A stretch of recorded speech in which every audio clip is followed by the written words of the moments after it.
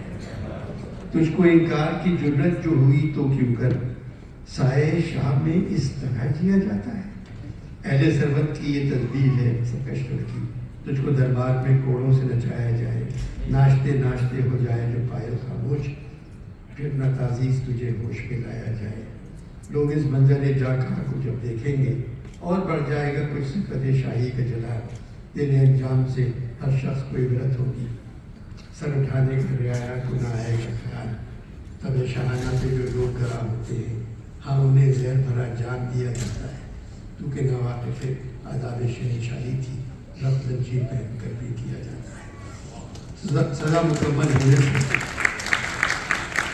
سب سے کم سزا کی شاعری پر اعلان تاشقند پر میری نظر تھی۔ اعلان تاشقند کیے جا رہا ہوں میں، جو بولتا ہے بند کیے جا رہا ہوں میں۔ 1 مہینے کے لیے حیدرآباد پھر چلا گیا۔ آپ کی زندگی میں جو ملک کے حالات تھے آج بھی وہی ہیں، ایسا کیوں ہوتا ہے؟ انور مقصود، جب بندوق کی زبان قومی زبان بن جائے تو ایسے ہی حالات رہتے ہیں۔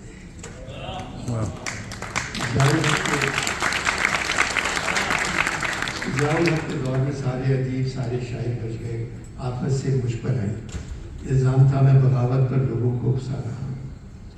آپ کی غزل اس کا قافیہ تھا لکھنا، ضیاء صاحب کے دور میں تھی، غزل تو بہت اچھی، سنو۔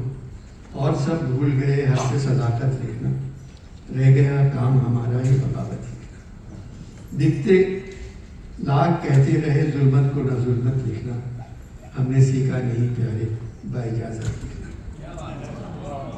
ہم نے جو بھول کے بھی شعر کا قصیدہ نہ لکھا، شاید آیا اسی خوبی کی بدولت لکھنا۔ ضیاء الحق کے دور میں بہت سے ساتھیوں کی شامت آئی، نوکری سے نکال دیے گئے، بیکار بیٹھ گئے۔ انور میں نے پھر ایک نظم لکھی، قوم کی بہتری کا چھوڑ خیال، فکر تعمیر ملک دل سے نکال، تیرا پرچم ہے تیرا دست سوال، بے ضمیری کا اور کیا ہو بحال، اب قلم سے اظہار بند ہی ڈال۔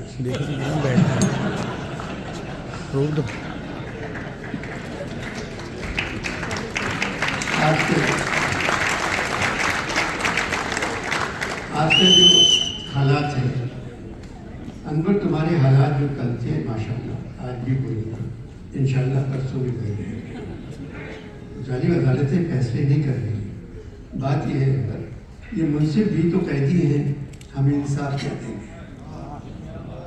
یہ منصف بھی تو قیدی ہیں، ہمیں انصاف کیا دیں گے؟ لکھا ہے ان کے چہروں پر جو ہم کو فیصلہ دیں گے۔ عمران خان مشکل میں ہے، کب نہیں تھے، یہ سب کچھ ٹھیک چل رہا تھا جانے۔ انور مقصود، بات یہ ہے جو پہنو ہم کو پہناؤ، پھر اسلام کی بات کرو۔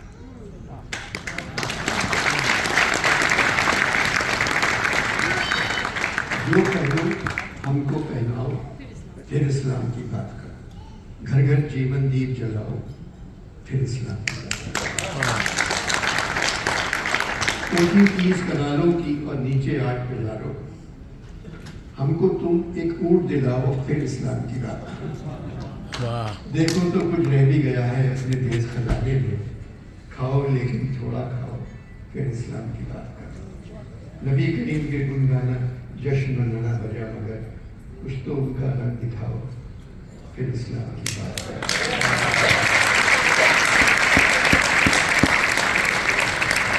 ایمان غریبوں کے لیے کام تو کر رہا تھا، امریکہ سے جان بھی چھوڑا۔